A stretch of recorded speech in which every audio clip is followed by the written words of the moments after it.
Colada de inteira responsabilidade de seus produtores e idealizadores.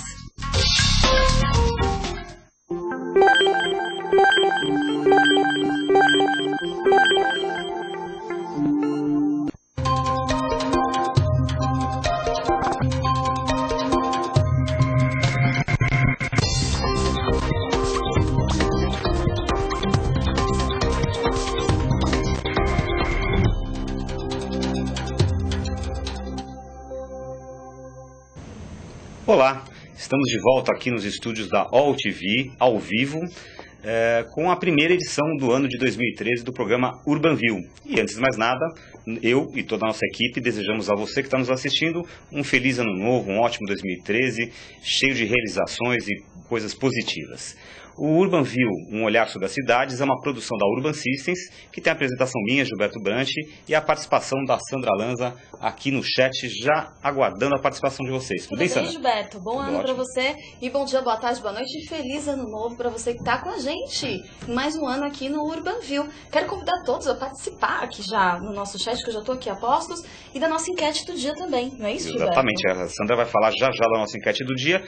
Antes de mais nada, eu quero apresentar o nosso convidado aqui do primeiro Urbanview do ano, que é o Paulo Taquito, sócio e diretor da Urban Systems, que é a produtora desse programa. Tudo bem, Paulo? Tudo bom, Gilberto? Oi, Sandra, tudo bem? Bem-vindo. Olá, pessoal, internautas. Legal, Paulo vai aqui abrir esse programa aqui, trazendo já o nosso olhar da semana. A gente escolheu o Paulo aqui especificamente porque a gente tem um olhar da semana, que é o nosso tema do programa, que é tendências e perspectivas.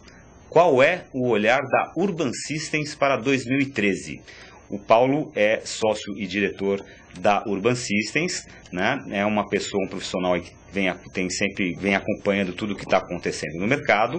E o Paulo então vai falar justamente sobre as tendências e perspectivas para 2013. Vamos falar um pouquinho também do que aconteceu em 2012 e a gente quer ver então qual é esse olhar que a Urban Systems, já que o Urbanview é um olhar sobre as cidades, o Paulo vai nos trazer aqui um olhar sobre o que aconteceu em 2012 e o que deve vir por aí em 2013. Então, queremos discutir, entre outras questões desse programa, o que marcou 2012 nos principais segmentos do mercado, o que promete 2013 e quais são os mercados e os negócios que devem se destacar aí no ano novo. Então, Sandra, agora sim vou pedir para você falar na nossa enquete. Pois é, a enquete está bem interessante hoje. A pergunta para você votar lá no site da Urban Systems, www.urbansystems.com.br. Hoje é, para você, 2013 está... Você pode votar em otimista, indiferente ou pessimista. Lá no finalzinho do programa, a gente dá a resposta para vocês. Pois é, já que a gente está começando 2013 aí e a gente vê na mídia assim, notícias ora elogiosas, ora otimistas, ora notícias mais pessimistas, mais contidas. Então a gente quer fazer um termômetrozinho aí do que você está, qual a sua sensação para esse ano de 2013. Então a gente convida você a entrar ali no portal da Urban Systems, que é o www.urbansystems.com.br. Dá a sua impressão para 2013 aí e no final do programa a gente vai consultar aqui ao vivo o resultado e saber, né, Sandra, como é que tá. E olha que legal, Gilberto, em off o resultado. Por enquanto tá, mas acho que esse resultado deve mudar ao longo do programa. Bom, o Paulo Taquito, ele é graduado em comunicação pela Escola Superior de Propaganda e Marketing, a SPM de São Paulo.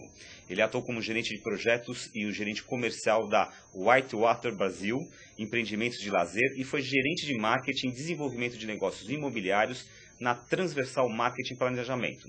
Aí, ele foi para a Urban Systems e hoje é sócio e diretor da Urban Systems. Então, Paulo, vamos começar o nosso bate-papo justamente falando dessa questão que remete diretamente ao tema do nosso programa. Quer dizer, quando a gente fala assim, né, qual o olhar da Urban Systems para 2013, é justamente porque você, o Tomás Assunção, vocês têm um olhar muito privilegiado para o mercado, né? Vocês são uma empresa de inteligência de mercado e hoje vocês estão estudando coisas que vão acontecer no meio de 2013, no final de 2013, em 2014. Então, vocês têm essa visão muito privilegiada de onde caminha o mercado e quais são as melhores oportunidades aí. Então, para começar esse bate-papo, eu gostaria que você fizesse uma análise, obviamente resumida, sobre como foi 2012 para o Brasil. né? Ou seja, o que você destaca como pontos positivos que aconteceram nesse ano de 2012 e quais foram as grandes dificuldades, os desafios que o mercado se defrontou nesse 2012? Ok. Bom, é uma pergunta bem abrangente, genérica, né? Falar do Brasil. E lá na Urban Systems e o trabalho que a gente faz acaba passando por diversos setores de negócios, né? Indústria, comércio, serviços, muito do mercado imobiliário, o que traz para a gente essa percepção geral sobre vários mercados e também sobre várias regiões e cidades do Brasil. Bem resumidamente, aqui a gente viu, e não é nenhuma novidade, mas a gente viu o mercado do Brasil com uma demanda interna bastante aquecida, né? Quem festejou muito esse ano de 2012 até de 2011 foi o mercado do varejo, né? Os mercados, os lojistas, os shoppings. Num primeiro momento a gente viu uma grande venda dos eletroeletrônicos e linha branca, televisão, geladeira, esse tipo de coisa. Vimos aí um mercado dos automóveis também relativamente bem, não reclamou tanto. E outros mercados, as commodities, os produtos que a gente exporta, muito reduzido. No caso do mercado imobiliário, a gente vê na mídia, sabe disso, que depois de um 2011, né, que foi espetacular, o pessoal do mercado imobiliário em 2012 deu uma refreada, até por questões, tiveram várias questões, né, problemas de produção, mão de obra, muito lançamento. Como é que foi? Vamos pegar um pouquinho o mercado imobiliário.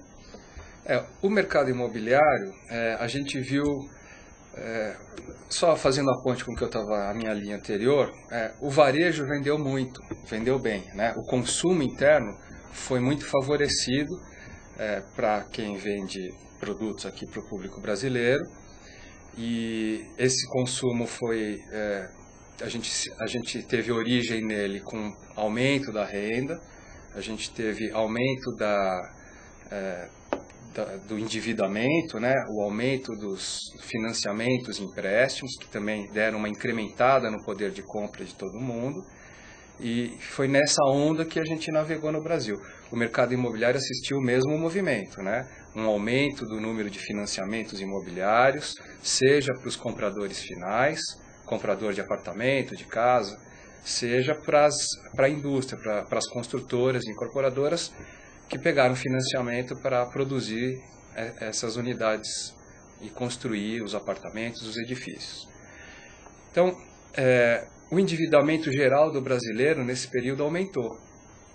E hoje a gente está com um endividamento, por exemplo, no mercado imobiliário, tem uma cola aqui, e no mercado imobiliário, 11% do total de crédito da economia brasileira está no mercado imobiliário. 11%? 11%. Que corresponde, esse mesmo mercado da construção, por 8% do PIB brasileiro, né? Então a gente percebe que já a demanda aumentou e saiu comprando. Então a primeira onda das construtoras foi de crescer e apostaram em diversificar e expandir território, etc. Isso já foi falado muito, né, no ano passado. E com o aumento dos preços e chegou num limite da demanda e a oferta começou a ficar sobre-ofertada em algumas cidades, em alguns bairros, várias incorporadoras começaram a ter problema e diminuíram o volume de lançamentos, somando também o aumento dos custos para se produzir no mercado, né?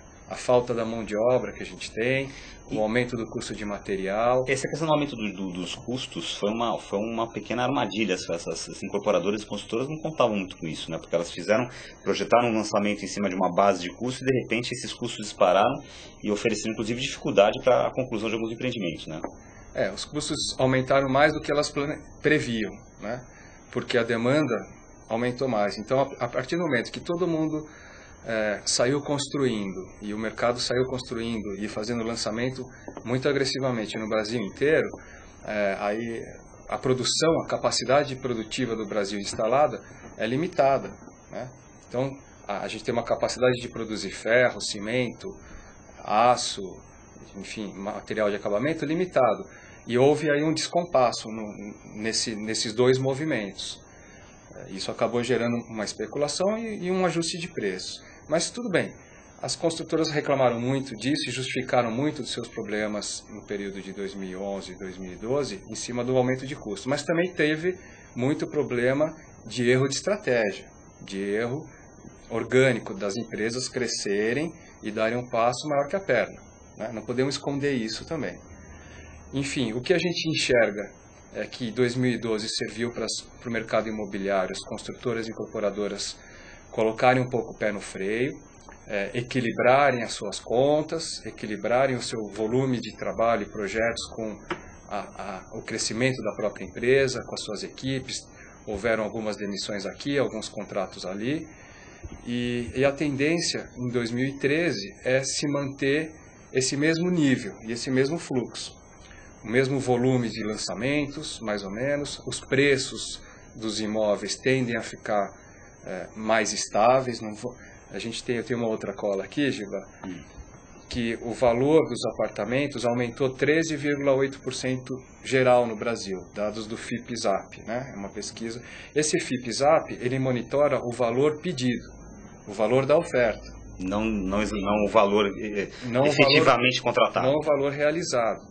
E a gente sabe que nesse valor ofertado, como em alguns mercados houve uma sobreoferta maior do que a demanda, tem algumas unidades estocadas e as construtoras estão fazendo descontos, promoções, e esses descontos de 10%, 15% acabam não refletindo nesse crescimento do valor que o FIPE-ZAP monitora. Então a tendência, eu vejo para 2013, é o valor do mercado de apartamentos novos, por exemplo, se manter com um crescimento suave, acompanhando praticamente a inflação, né? Não vai ter mais tanta especulação como houve nos últimos anos. E o volume de lançamentos tende a ser mais moderado também, acompanhando o crescimento orgânico da demanda, das famílias que crescem, dos casais que casam, dos filhos que nascem e vão demandando novos imóveis, novas moradias. A gente vai ter algumas regiões com estoque de apartamentos, terrenos e casas alto, e aí nessas regiões os preços tendem até a cair, né? O volume de descontos, etc., facilidades para o comprador tendem a aumentar, e naqueles mercados em que não tem tanta oferta assim, o negócio está mais equilibrado, a gente vai ver então um volume de novos empreendimentos num preço gradual. Você, dentro da Urban Systems, da consulta que os incorporadores e consultoras, né, fazem a Urban Systems, você percebeu um interesse maior, digamos assim, de sair do grande centro da São Paulo, talvez Rio de Janeiro, e interiorizar lançamentos dentro do Brasil? Sim, isso aconteceu, foi o primeiro movimento das incorporadoras que fizeram lançamento de oferta de ações, capitalizaram no mercado de ações, né, na Bovespa, enfim, e conseguiram capitalizar e crescer muito rapidamente. E o primeiro movimento deles foi expandir geograficamente, principalmente saindo dos eixos São Paulo e Rio, que era a origem dessas empresas. Então imagina uma incorporadora que durante muitos anos foi familiar, era do pai que passou para o filho e de repente conseguiu milhares de sócios que colocaram muito dinheiro nessas empresas, e ela não poderia continuar crescendo no mesmo bairro, na mesma cidade em que ela estava nos últimos 20 anos.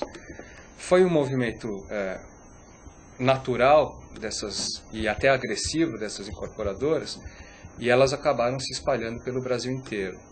Agora, em 2012, a gente viu o pé no freio nesse movimento e até a retração. Algumas incorporadoras deixaram de fazer operações e empreendimentos fora dos grandes centros, voltaram, enxugaram um pouco as suas equipes para ajustar suas contas. Afinal, em 2012, o resultado que essas incorporadoras deram para esses novos sócios investidores ficou muito aquém do que elas tinham prometido. Então, o mercado financeiro ele está muito retraído e muito, como eu posso dizer, com uma credibilidade abalada. Eles não estão colocando muita fé porque elas prometeram uma série de coisas, que iam fazer tantos lançamentos, iam ter tantas unidades entregues, e tanto o volume de empreendimentos lançados à venda, quanto o volume de entregas, a velocidade das obras, tudo isso ficou muito aquém do prometido e planejado. E o que eu vejo em 2013 é continuar então esse período de reacomodação das construtoras, e aquelas que conseguirem, e algumas já conseguiram em 2012, reajustar suas contas e começar a gerar resultados melhores, vão em 2013 começar a se destacar, e eu acredito que a partir de 2014, se a lição de casa for bem feita, o mercado financeiro tende a voltar e colocar dinheiro nesse segmento com mais confiança. E eu vou fazer uma pergunta para você, que a gente já fez para outros convidados do Banview ao longo de 2012, uma pergunta que a Sandra também sempre quer saber. Continua sendo um bom momento para a pessoa comprar um imóvel para uso próprio e ou para investimento? Imóvel sempre é um bom negócio, desde que você pague o preço certo, né, e compre um imóvel que esteja em boas condições. Se for um imóvel novo, num lugar, num bairro, numa rua, que seja com tendência de valorização, né, num vetor de crescimento da cidade, né, e aí tudo isso é uma relação de você fazer uma avaliação no momento da compra dessa situação. Qual é o valor desse imóvel? Qual é o valor da região onde ele está? Qual é a tendência dessa região melhorar? E a gente tem visto no Brasil, depois de quase 40 anos com pouquíssimo investimento em infraestrutura pública, a gente, por conta da Copa e por conta principalmente da Copa e das Olimpíadas no Rio de Janeiro, uma retomada de grandes projetos urbanos, envolvendo infraestrutura de transporte, infraestrutura de energia, saúde, e isso eu tenho visto no Brasil inteiro, vai mudar a cara das cidades. Hoje as cidades estão praticamente em obras. Hoje, se você vai para Recife, Fortaleza, né, Cuiabá, as cidades estão em obras. Está um caos total, principalmente gerado pelas obras no trânsito. Mas quando essas obras estiverem prontas, a gente vai assistir novos bairros, novos vetores de crescimento e novas áreas de valorização imobiliária, né? Então, eu não tenho dúvida de que é um bom negócio investir em imóvel, né? Fazendo essas considerações. E, Paulo, a gente pode esperar uma valorização desses imóveis como aconteceu há 5 anos? Aí eu acho um pouco mais difícil. É difícil. A especulação, né? A gente viu em 2011... o valor aumentou, né, 13%. Em 2012, 13%. Em 2011, aumentou 25%. Quer dizer, a gente poderia dizer que a gente chegou no teto da valorização. Agora o mercado se autorregula, alguma coisa baixa, alguma coisa aumenta, mas esses crescimentos, esses números expressivos, a gente não deve ver mais. Não. Nos próximos 2 anos, eu acho isso muito difícil. Isso genericamente. Claro que há situações específicas do melhor bairro da cidade. Eu não vou dizer que aqui em São Paulo, no Itaim, ou nos Jardins, ou em Moema, ou sei lá, num bairro consolidado e que é reconhecidamente de alto valor, pode ser que haja alguns picos de especulação, porque é uma questão de oferta e demanda. É um lugar que todo mundo quer, todo mundo deseja, e se tiver demanda compatível para comprar, quem pagar mais vai levar. Mas genericamente, como a gente viu no Brasil nos últimos 4 anos, a tendência não é essa. A tendência é uma estabilização dos preços. Agora, Paulo, ainda dentro do mercado imobiliário, do mercado de construção civil, o mercado mudou muito nesses últimos anos, né? São muitos itens de complexidade, né? Desde a mudança do perfil do comprador, a entrada de uma classe média baixa ascendente, a entrada da transformação das construtoras com ações abertas na Bolsa, enfim, tem uma coletânea aí de questões que fez com que o mercado mudasse muito. E é uma coisa até que eu já abordei com um outro convidado aqui no programa, que há 10, 15 anos atrás, um incorporador ia lançar um prédio, ele olhava um terreno e falava, esse terreno aqui promete, eu acho que vai bem aqui um apartamento de 3 dormitórios, não, acho que tem que ter piscina, não tem que ter, e lançava o prédio e seja o que Deus quiser. Você percebeu, pelo número de consultas e número de projetos desenvolvidos dentro da Urban Systems, que o mercado imobiliário hoje está realmente, quer dizer, descobriu a importância da pesquisa e está se utilizando efetivamente mais dessa ferramenta para ter uma taxa maior de sucesso, de efetividade? Curiosamente, quando o mercado vai mal, para a minha empresa o negócio fica melhor. Por quê? Quando está fácil vender, qualquer projeto vende, a demanda está muito farta e você não tem tanto risco, ninguém valoriza tanto contratar pesquisa de mercado e analisar o mercado detalhadamente. Quando o mercado está mais difícil e competitivo, que é o que a gente tem visto, aí os esforços para entender melhor esse mercado ficam mais evidentes. E aí que entra o nosso trabalho, justamente olhar o mercado, analisar a questão da oferta, essas tendências de crescimento urbanos e entender e minimizar o risco para o investidor, para o incorporador.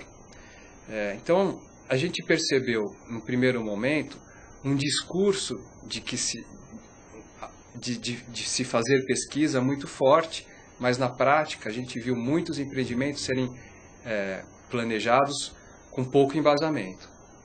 E agora, a gente, nessa retomada do mercado, com alguns erros sendo reconhecidos pelo próprio mercado, a gente percebe uma postura diferente.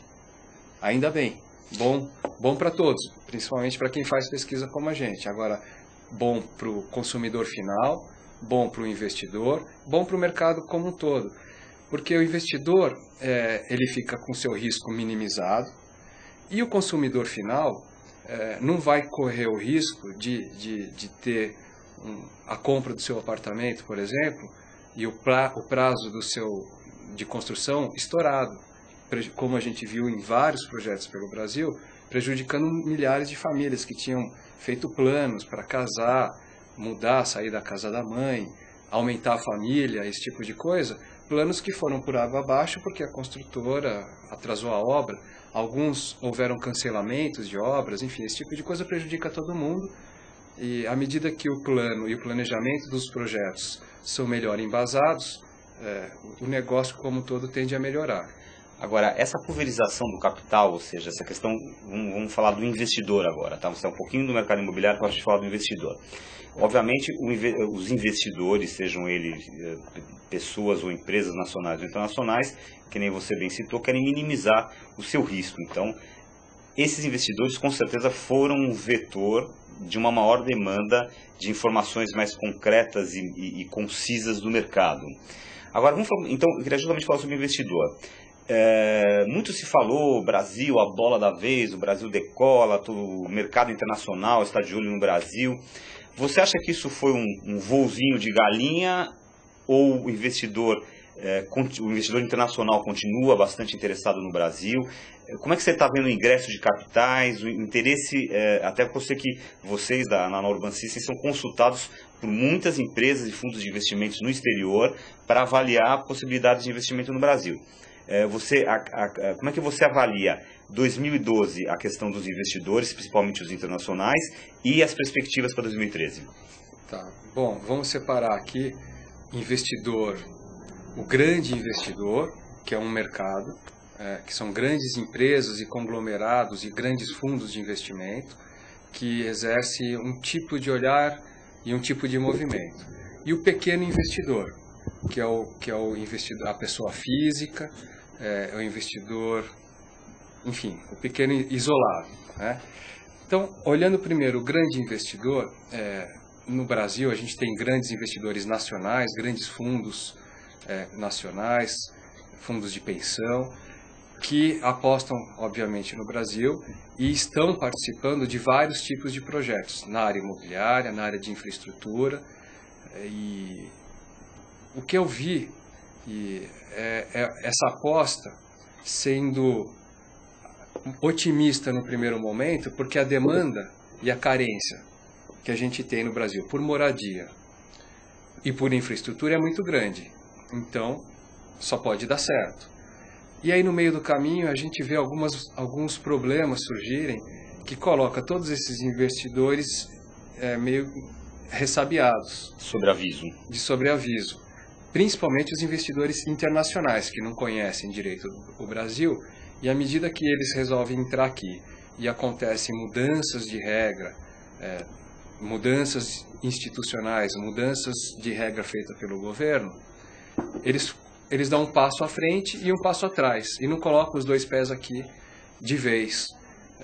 Então, mudança na regra, por exemplo, que a gente viu recentemente da área de energia, né, que é uma infraestrutura fundamental para o Brasil, para ele continuar a crescer, e aí, de repente, o governo faz algumas coisas que esses investidores internacionais veem de uma forma muito negativa. E não é que não deve ser feito, a forma como deve ser feito é que eles criticam, né? A transparência e o planejamento geral dos negócios no Brasil deixa esses investidores com um pouco de receio. Então a gente vê essa situação anacrônica, né? De um lado, muito se acredita no potencial do Brasil, e de outro lado, há algumas dúvidas na nossa capacidade de permitir e deixar realizar. Não é nem de fazer. A capacidade de realizar, eu acho que já foi vencida. A gente tem grandes empresas nacionais que viraram multinacionais, e a gente realizou grandes coisas no Brasil, grandes obras, grandes projetos, que convencem esses investidores da nossa capacidade de realizar. Agora, as estruturas jurídicas e as estruturas regulatórias no Brasil que deixam um pouco a desejar.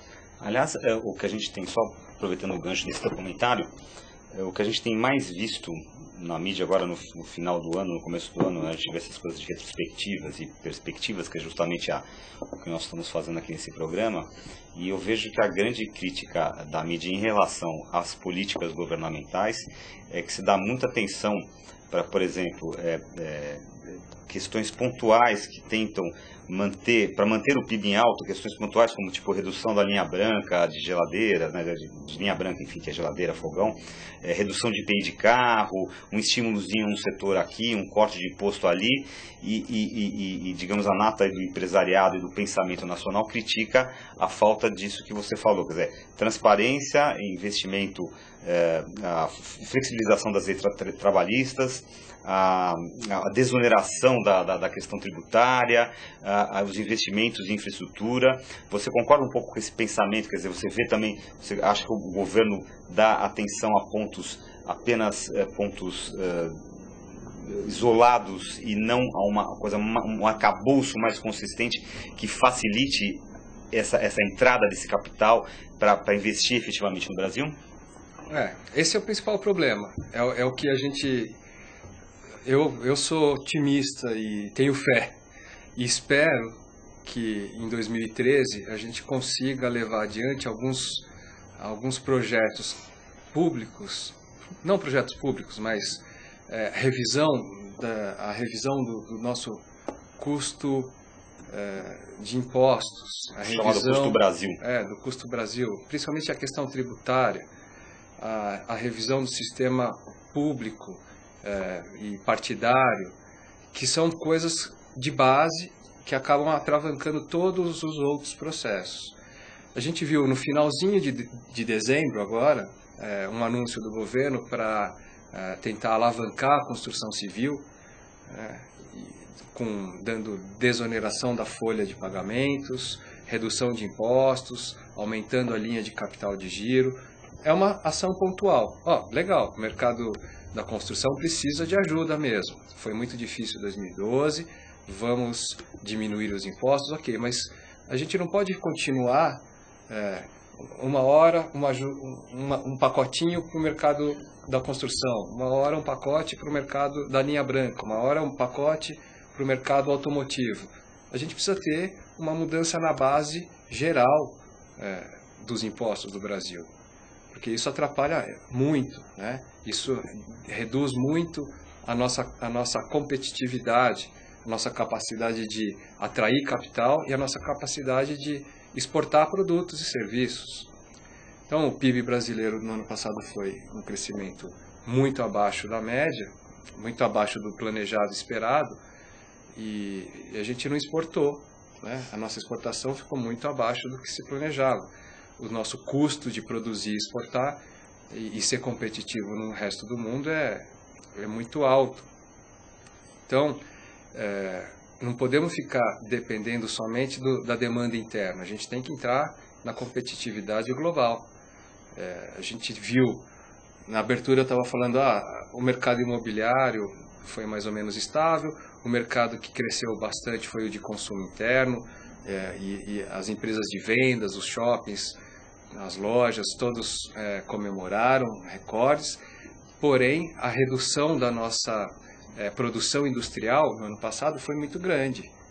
Então, a gente esse tipo de crescimento não é um crescimento sustentável, né? Ele é um crescimento momentâneo, estimulado pelo crédito, pela baixa do preço, o pessoal vai lá, compra, ótimo, movimentou a compra, mas ele não é sustentável tanto quanto infraestrutura, esse tipo de... Exato.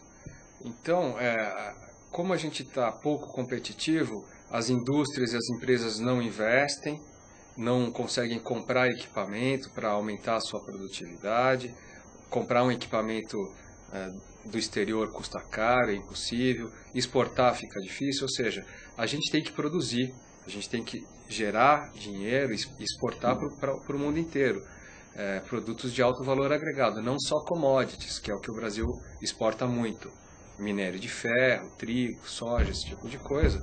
Temos que exportar telefone, computador, vestuário, equipamentos eletrônicos, coisas de alto valor agregado, porque a gente tem uma indústria aqui, a gente tem uma base instalada, a gente tem uma capacidade produtiva que está super mal explorada e aproveitada, né? Muito bem.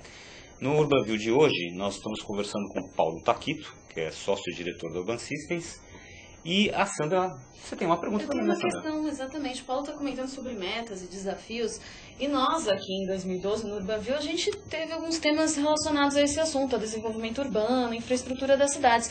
Eu queria que o Paulo comentasse um pouquinho quais desses temas ele considera como o maior desafio nessa história toda de infraestrutura, de desenvolvimento urbano. O desafio, projetos a gente até tem. O PAC 2... os projetos públicos de desenvolvimento da infraestrutura estão aí, pouco realizados, né? No PAC, relacionado à Copa, por exemplo, a gente tem projetos e verba e dinheiro disponível para se investir em portos, em aeroportos. A gente tem os projetos de mobilidade urbana, que eu estava comentando, né? De metrô, BRT, novas rodovias, novas avenidas, expansão e alargamento de avenidas. Tudo isso vai melhorar a infraestrutura do Brasil.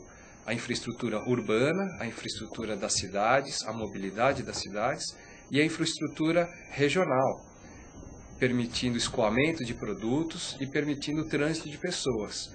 Tudo isso está atrasado.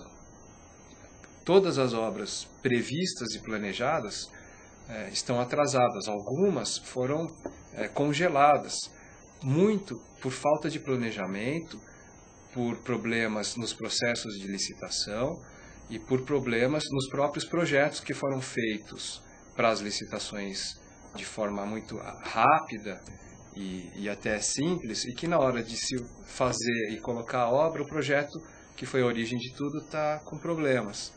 Então, esses projetos todos são a grande expectativa para a gente agora, em 2013, tentar crescer e deslanchar um pouco o PIB, porque são projetos que vão envolver um investimento muito grande, público e privado, né?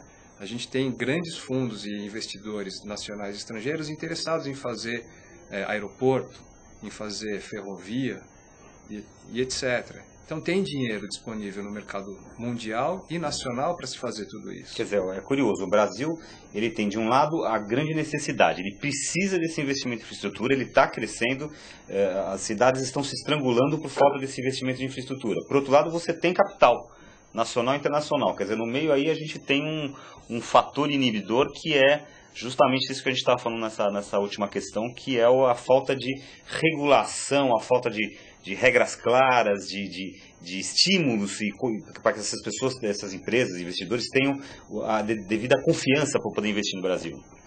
E a falta de fazer a lição de casa, de fazer projetos bem feitos e planejar direito.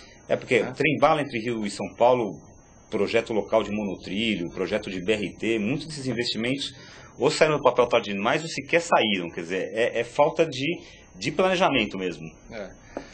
E aí é um problema crônico do setor público brasileiro, que vive com pouco planejamento e vive muito de política pura, né? Aonde eu vi rodando pelo Brasil em 2012 e 2011 exceções a essa regra. Eu vi em Belo Horizonte, em Recife, Fortaleza, são capitais que estão passando por um processo de alteração muito rápido e surpreendente, né? O BRT de Belo Horizonte, por exemplo, está lá com obra acelerada. Eu fui para lá no ano passado, acho que umas 5 vezes, e a cada vez que eu voltava, eu me surpreendia como a velocidade do projeto, da obra estava acelerada, né? O estádio lá, o Mineirão, está quase pronto. A gente viu em Fortaleza o estádio, o primeiro a ser entregue de todos os estádios prometidos da Copa. Então, Fortaleza, Recife e Belo Horizonte, a gente viu o governo municipal e estadual mais preparado para tocar todos esses projetos. Foram algumas exceções. Fora isso, o resto, genericamente, está atrasado com problemas, né? E os grandes investimentos que são federais, todos eles estão muito atrasados. Então, a grande questão que a gente tem agora em 2013, eu acredito que seja perante o governo, a capacidade de tocar todos esses projetos. Esses projetos vão acelerar uma série de outros investimentos paralelos. Então, imagina na hora que a gente consegue viabilizar uma ferrovia, um porto ou um aeroporto, ou uma estação de tratamento, isso muda um bairro inteiro e o mercado de um bairro inteiro vai ser favorecido. A construtora, o mercado imobiliário, a padaria, o comércio local, tudo isso é uma bola de neve com crescimento positivo, né? Fora o volume de dinheiro, de empregos que todos esses investimentos tendem a gerar. Muito bem. Estamos conversando no Urbanview de hoje com Paulo Taquito, sócio-diretor da Urban Systems, sobre tendências e perspectivas, o olhar da Urban Systems para o mercado. Então agora eu vou pedir, Paulo, uma análise sua, Paulo. Você, que a gente disse no início do programa, está sempre vendo, digamos, com uma antecedência maior do que todos os mortais. Você está vendo para onde caminha a economia, quer dizer, quanto mais setores se solicitam projetos para você, você sabe que ali existe uma demanda, né? Então, na sua análise, quais são os diferentes setores da economia, quais são os destaques, dos diferentes setores da economia para 2013? Onde você fala assim, olha, isso daqui vai ser uma coisa que vai estar na crista da onda em 2013, isso aqui não tanto. Essas previsões são difíceis de fazer, né? O que vai acontecer é uma pergunta muito difícil. A gente costuma lidar com dados, né? E olhar qual é a curva de crescimento. Então vou reformar minha pergunta. Não o que a bola de cristal lhe diz, mas o que os dados da nossa bola de cristal apontam. Bom, vamos voltar para te responder essa pergunta, aquela questão dos investidores que eu estava comentando. Então, a gente tem um mercado de investidores institucionais, fundos grandes, etc. E temos um mercado do pequeno investidor, né? Então, o que eu vejo, por exemplo, a tendência do pequeno investidor que comprou imóveis para renda, né? Muitos compraram imóveis, salas de escritório e consultórios. A tendência que eu vejo nesse mercado, nas grandes capitais, é a diminuição do volume de lançamentos e de novos empreendimentos com salas, porque houve uma oferta muito grande.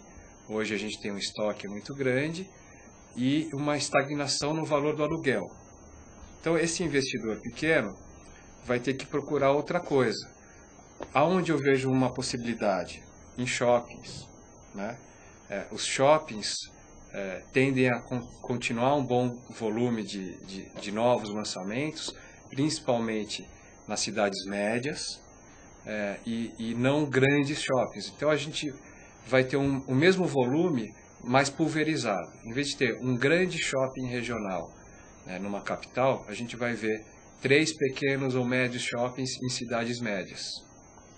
O volume vai ser o mesmo, mas vão ser projetos menores. E eu vejo para o mercado de lajes corporativas, não de salas pequenas, que aí atende o investidor dos grandes fundos, um mercado que tende a ter ainda um bom volume, principalmente no Rio de Janeiro, né? O Rio de Janeiro, com a questão da Copa, das Olimpíadas e o projeto do Porto Maravilha, é a capital que mais atraiu investimentos e mais fez investimentos em 2013, ultrapassando São Paulo, que sempre foi a primeira nesse item. Então, o Rio está crescendo muito. Mas o Carioca está animado, né? O Carioca está feliz com a cidade, né? Eu vi uma pesquisa aí que diz que o Carioca está em amor com o Rio de Janeiro, né? Pois é.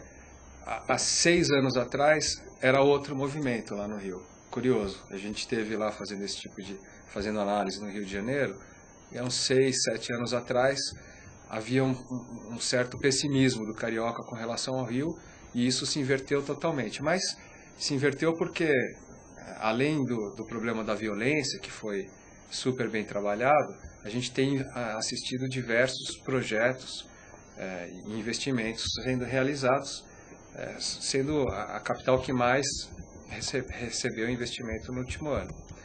Então, lá, isso acaba gerando uma demanda. As empresas crescem, novas empresas vêm se instalar no Rio. O Rio é uma cidade conhecida no mundo inteiro, e é um desejo mundial. Então, o mercado de lançamentos empresariais no Rio tende a se manter com valores que tendem a crescer, o valor do aluguel tende a crescer um pouco mais do que em São Paulo, por exemplo, que tende a ficar estável. Já temos aqui uma oferta muito grande de projetos para serem entregues em 2013. Agora, você falou do Rio de Janeiro. Você estava falando do Rio de Janeiro, eu me lembrei da área do pré-sal, né? Cabo Frio, Macaé. E aí acabou me lembrando também aquele exame que você, junto com a equipe lá da Urban Systems, coordenou para a revista Exame, que foram as 10 cidades mais promissoras, né? Os 10 locais mais promissores de crescimento. Perdão, não eram cidades, eram os 10 regiões de maior promessa de investimento.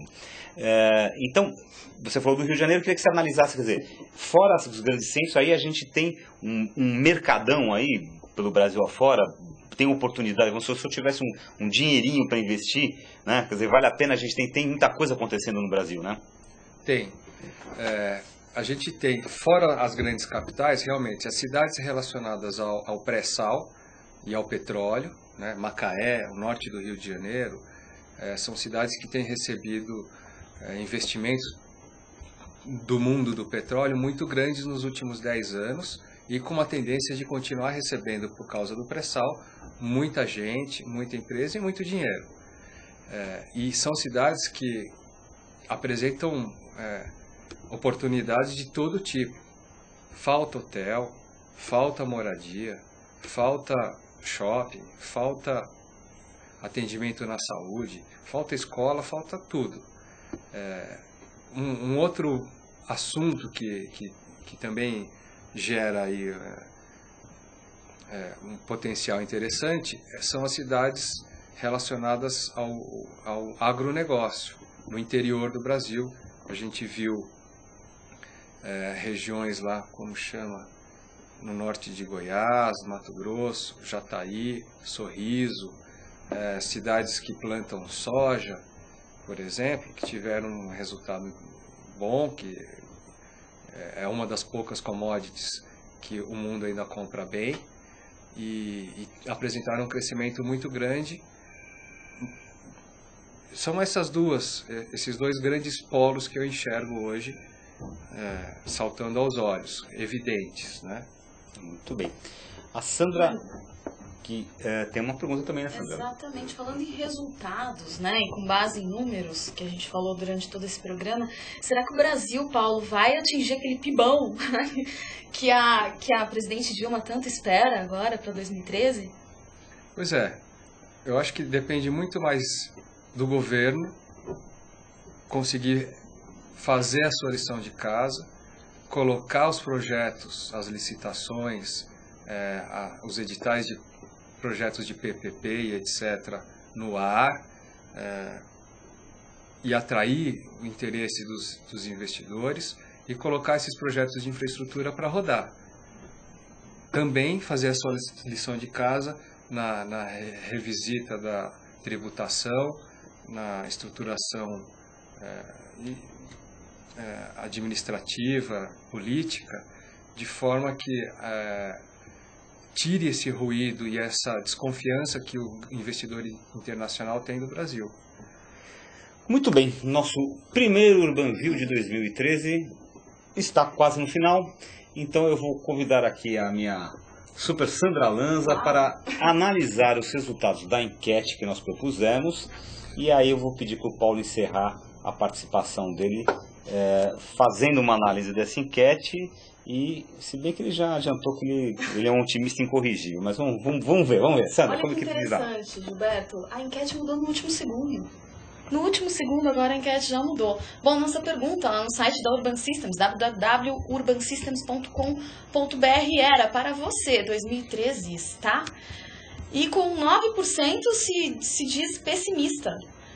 Outros 9% também se colocam como indiferentes. E a maioria, 82%, se classificam como otimistas. Eu estou aí nos 82% também, 82% se classificam como otimistas. São otimistas. Você falou bem, né? O brasileiro é um... Como é? Tem até um ditadinho lá, acho que chegou até a ser um slogan do governo federal, falava alguma coisa assim, o brasileiro é, antes de tudo, um incorrigível otimista, né? Vive da fé.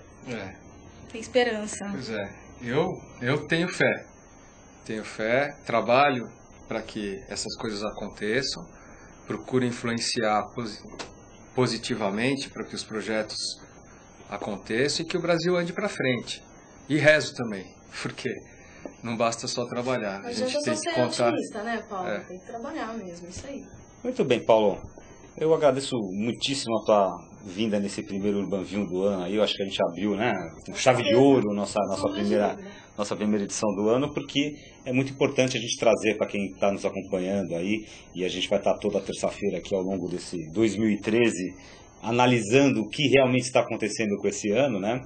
É engraçado se a gente fizer uma retrospectiva, de vez em quando eu entro no site lá da Urban Systems, lá vou no canal UrbanView, e aí eu revejo alguns trechinhos dos programas anteriores, né? A gente está com 5 anos de UrbanView no ar, a gente está entrando agora em 2013 para completar o 6º ano no ar, então é muito curioso, eu até convido você a acessar o portal da Urban Systems e no canal Urban Media e rever alguns programas. Eu revi alguns programas esse final de ano que a gente estava com mais tempo, e é curioso a gente ver que a análise de diferentes profissionais, a gente vai acompanhando, né, tanta coisa que aconteceu em 2012 e tantas análises ricas e preciosas que foram feitas dentro do UrbanView. Então você colaborou mais uma vez com essa análise rica e preciosa, então a gente agradece muito a tua presença aí e vamos nos encontrar ao longo do ano para continuar essa análise. Ok, eu que agradeço, obrigado a vocês. Imagina, nós agradecemos. Obrigado pela sua audiência e nos vemos em breve. Muito bem. Sandra? Pois é, quero agradecer também o pessoal que participou com a gente, que assistiu, está com a gente, seja no On Demand, seja aqui na AltV. Obrigada e convido todos também a participarem do nosso Twitter, www.twitter.com/urban_systems. Muito bem, pessoal, muito obrigado pela sua audiência. Terça-feira que vem, meio-dia, estaremos de volta aqui ao vivo nos estúdios da AltV com mais uma edição do UrbanView e mais uma entrevista legal para você. Um grande abraço e até lá.